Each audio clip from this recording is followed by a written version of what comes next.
Hello and welcome to Press TV News Analysis. I'm Kavakeb. In this news analysis, we will break down the findings of the Bahrain Independent Commission of Inquiry, called the BICI, which officially released its findings. The Commission's conclusion that Saudi-backed security forces, even before they were Saudi-backed, a report which covered only the first 2 months of the Bahraini revolution, used torture and excessive force in the crackdown on peaceful protesters. Will the violent crackdown stop now? And ultimately, what does this mean for Bahrainis who want a regime change? The report released by a special commission has only focused on human rights violations by Saudi-backed regime forces in a period of 45 days between February 14th and March 30th. In the report read out to King Hamad Al Khalifa, the head of the commission said excessive force has been used against protesters. Mohammed Sharif Bassiouni also said that dozens of civilians were killed by regime forces. Hours before the release of the report, Bahraini forces attacked people protesting the killing of another man crushed by a police car.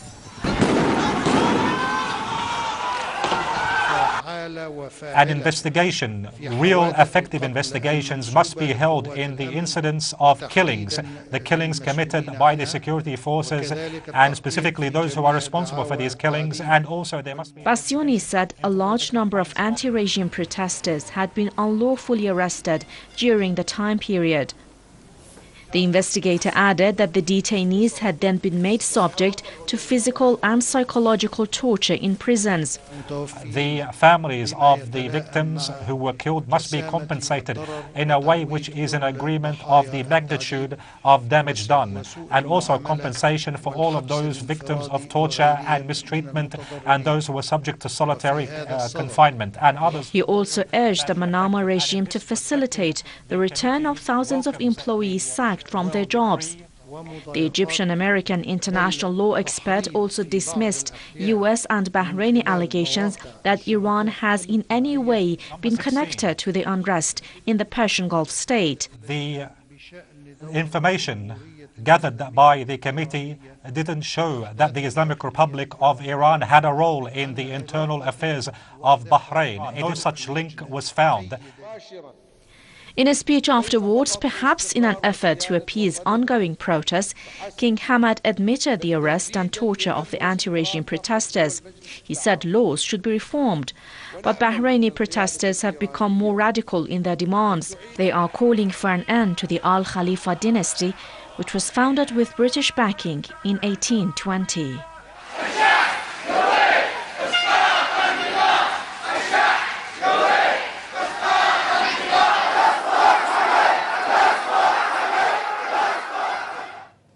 Let's find out what implications this report is going to have in the Persian Gulf Islands of Bahrain. Let me introduce our guest. Society for International Reforms and Research, Dr. Saeed Ali Wasif joins us from Washington.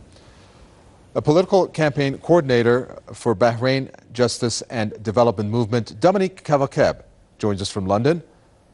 And we have a Bahraini physician, Osama Al-Aradi, who joins us from Detroit, Michigan via Skype. Gentlemen, welcome. First to you, Dominic Kavakeb.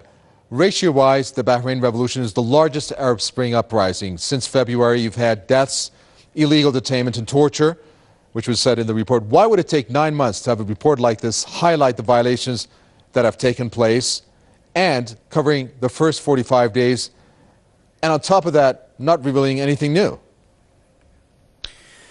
Well, I mean, this is the point for us. I think nobody was surprised, nobody was shocked to see that human rights violations were made, to see that there were abuses taking place in Bahrain. It came as a surprise, as a shock to absolutely nobody. But I think the most important thing that's going to happen now, the most important question for everybody, is what will happen next. Will this really lead to the real, genuine political reforms that the country so desperately needs? Will it lead to an elected government? Will it lead to fairer elections? Will it lead to an independent judiciary? These are all the questions which are the most important questions today. And I think the real danger is that this is now an opportunity for the government to draw a line under the recent protests and say, okay, fair enough, we made mistakes, we apologise for those mistakes, but what will change? Absolutely nothing will change, and the situation will remain the same. And I think that's the real danger, is that this now allows a chance to draw a distinction between human rights issues and the political system. And it's important that people understand that such human rights violations are only allowed to take place because of a flawed political system, because this political system that they have in Bahrain allows them to happen, and not only allows them to happen, but needs them to happen in order to maintain power. And I think it's important that we draw the distinction between the two, and that we understand that if the country is to change, it has to change politically, and it has to change now. And this report might help to do that, it might not, but we certainly hope that it will. But, you know, who knows? Well, Osama Al-Aradi, Dominic Kavakeb is not too optimistic, if I'm correct in understanding your viewpoints there, of this really happening to any real changes, whether it's reforms or anything that's going on. We've had the crackdown continue. Tell us your impression of what this report has indicated, which is revealing nothing new in this case in point. Yeah, I think although the report did not reveal anything new, but I think if the report coming from a commission that was appointed by the king, is really something, tells us something, because they were denying lots of things that were happening, and the report actually detailed lots of atrocities, lots of clear and terrible human rights violation that will not happen anywhere in the world, and I had the chance to go through the actual report. It is a long 500 page, but I went through it, and when it describes to me beating patients on their beds by the police on the area that they were injured, like by a bullet, this is unimaginable. And coming from a commission that was appointed by the government, it really tells us how much lies they were telling in the past 10 months. They were trying to hide and everything. So I think although we know these things as Bahrainis, we know all those violations, but I think coming from that commission is really important. Now, what is next, I think, is really very important discussion also that needs to take place. Why? Because if we rely really on the government on taking the next step, nothing's going to happen. We know that.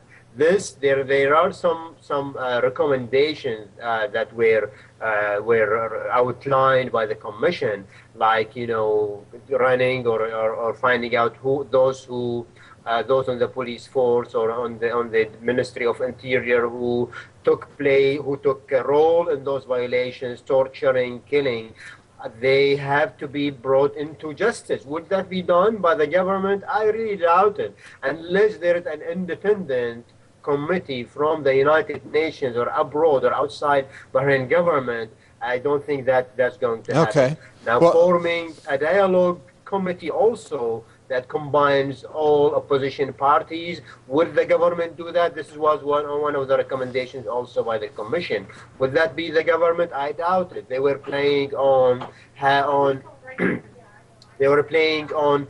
forming the false or the fake National Dialogue Committee. They appointed 300 people to do that. Now, what was going to happen if we leave the issue to Bahrain government? I think it's very, very important, really, that someone else that's independent from the United Nations steps in to help in solving what's going on in Bahrain. We cannot rely on whatever solution is provided by the government of Bahrain, because they really proved in the past 10 months since the revolution started is that their main aim is to stay in power and to oppress and suppress the poor people in Bahrain. There's still killing going on, there's still tortures going on. Today, even after the commission has issued the report, there are raids and there are tear gas and there are things that going on in the villages here and there. So right. We really need some help here. We cannot rely on Bahrain government to do. Let's find out what Dr. Wasif thinks. If we go with what Osama Al-Aradi was saying, that no real changes are going to come out of this report. Then the question comes to mind, then why is it that this king-appointed commission has actually come out now and has actually admitted to what has taken place? Because there's some that are indicating, well, you know what, they're trying to save themselves because the revolution has gone past just demanding for reforms, of which they've introduced minor ones, including obviously giving some jobs, because the people want regime change. So this is to save themselves by at least coming out with this report, trying to soften the situation that is going on. Do you agree with that? Well, I'm pretty optimistic about the outcome of this report, because this report has an international political implication and international legal implications as well.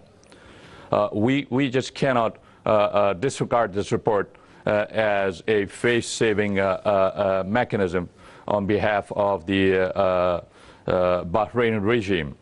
This was an international legal commission based on foreign legal experts. So the findings of this commission form an official part of a petition to be registered with the International Human Rights Council, with the UN Human Rights Council. So the findings of this commission automatically form part of the UN Human Rights Commission. One, the legal implication. Well, let me jump in here. Let me jump in here because the setup of the commission from the beginning was in question, in which 5 breaches were cited, that it wasn't following the standards that was set by the UN High Commission for Human Rights.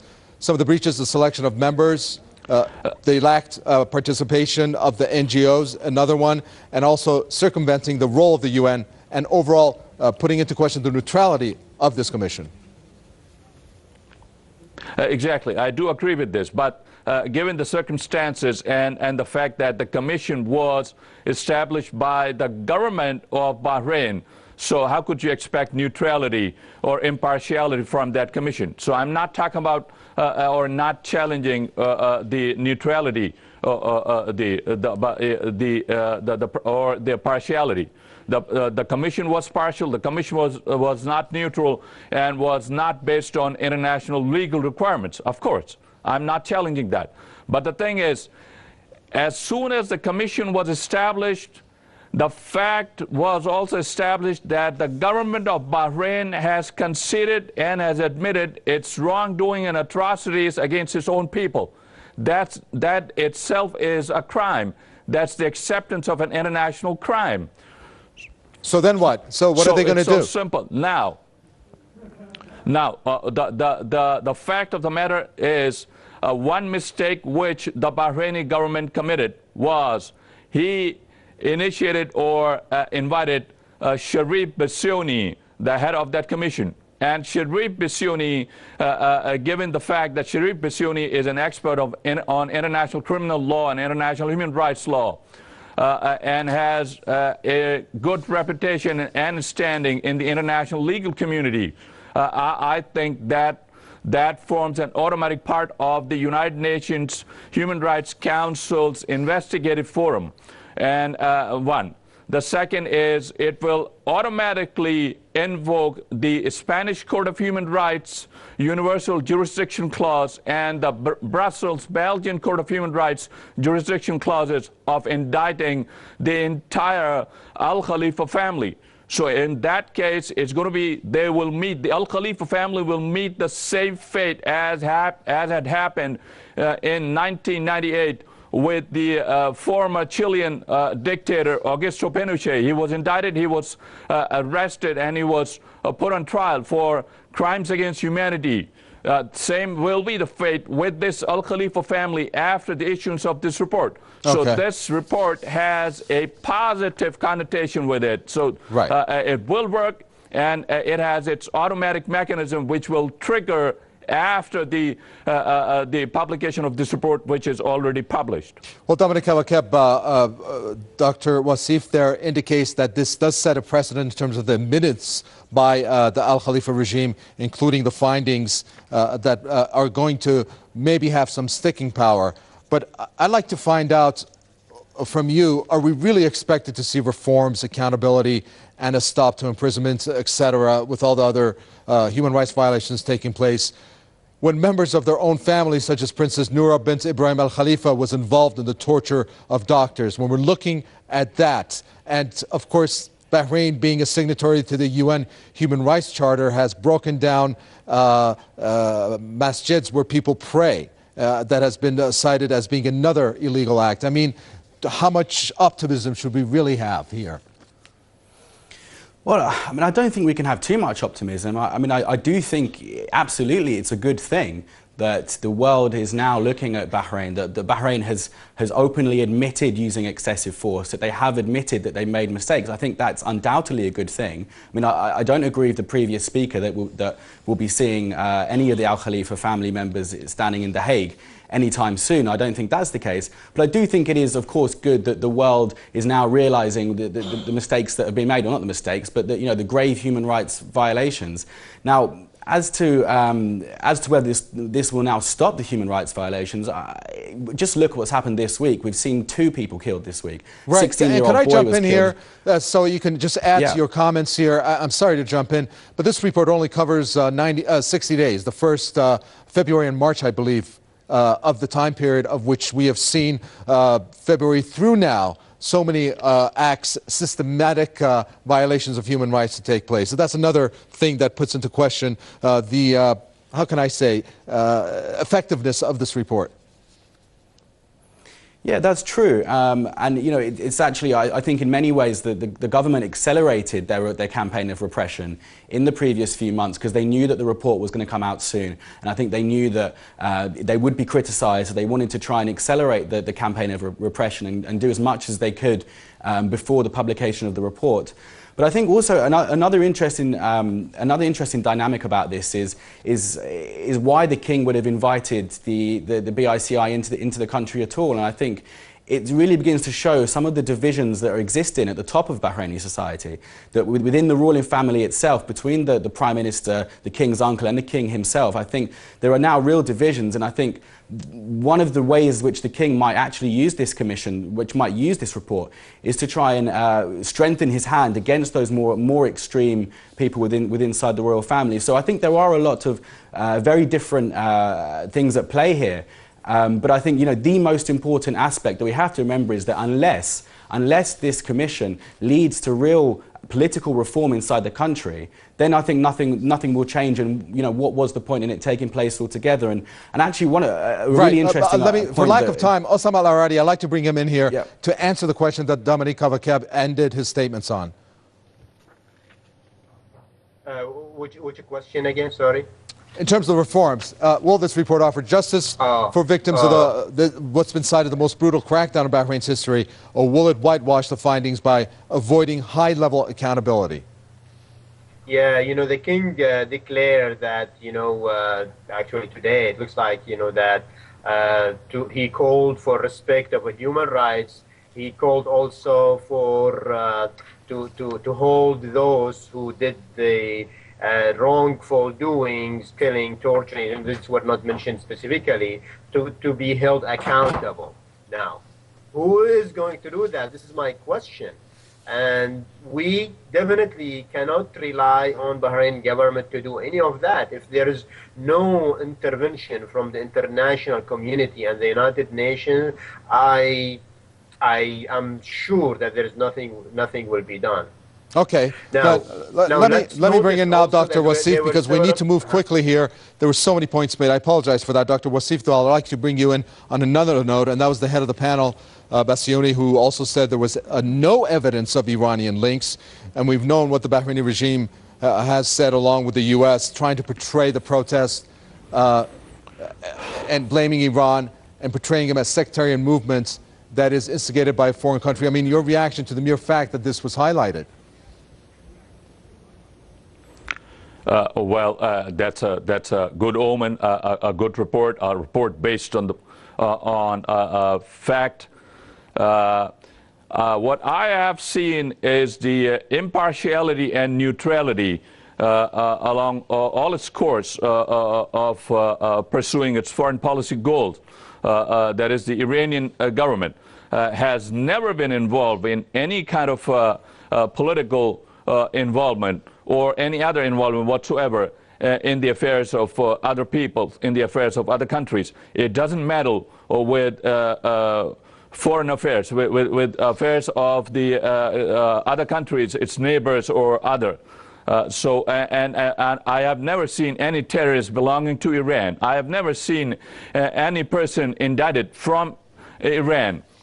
So I think Iran is enjoying a superb, neutral, peaceful role in the International Committee of Nations. Well, let's ask about the role of another country, Dominic, Kavakeb, and that was Saudi Arabia, in which the mention was not there. We've known that they have come, 1,000 soldiers, maybe more, to have come onto that Persian Gulf island of Bahrain. And, of course, what was exercised on the ground there. Your reaction as to why this is not really even highlighted in this case in point? Well, to be honest, I believe there is a section in the report which discusses the involvement of the GCC troops in Bahrain. Now, unfortunately, because the report only came out a couple of hours ago, I haven't had the chance to read that section in full, so I can't tell you exactly what it says. But it is mentioned. Now, I don't know within which context it's mentioned, but coming back to the previous point, I think it's absolutely brilliant that the report has said that Iran has had no involvement, and I think that certainly proves that there is an element, or a large element, of truth to the report and to the Commission. And I think the only sensible next step here is that the government of Bahrain should in fact apologise for trying to indict Iran in their affairs, and stop trying to use Iran as an excuse to crack down on its own people, and stop using it as an excuse for why people are protesting, because people are not protesting because Iran is telling them to. People are protesting because they want change, because they want freedom in Bahrain. Osama, Al-Aradi, I'll come to you now. Final thoughts regarding the lack of a highlight on Saudi Arabia, which they said this is part of the Peninsula Shield Force based on the Persian Gulf Cooperation Council, of which this is not part of their charter to go and actually occupy another country to defend that country, of which people are asking what were they defending? Yeah, definitely. I mean, we go back to the initial point that was mentioned in the GCC agreement in 1980s, where there was an agreement between GCC countries to defend. But the statement says for external enemies, not to suppress and kill innocent civilians who are protesting peacefully. There is this is, we consider Bahrainis, we consider it as invasion and helping the government to stay in power basically on the behalf of the Bahraini people. One thing also that was not mentioned in that report, this is just to add, is that Saudi parole was not mentioned, the thugs were not mentioned too. The government used a lot of thugs to attack people everywhere. And one comment also, if really we want the government to do something. Okay, I'm sorry. I got to interrupt you. We've ran out of time. I do apologize again. Osama Al-Aradi, thank you so much. Bahraini physician there with the statements from Detroit. Society for International Reforms and Research, Dr. Saeed Ali Wasif, thank you from Washington. And political campaign coordinator for Bahrain Justice and Development Movement, Dominic, Kavakeb, thank you so much from London. And thank you, the viewer, for watching. Send us any questions or comments. Newsroom@presstv.r is our email address. From me, Kavakeb, and our team here in the capital, Tehran, it's goodbye.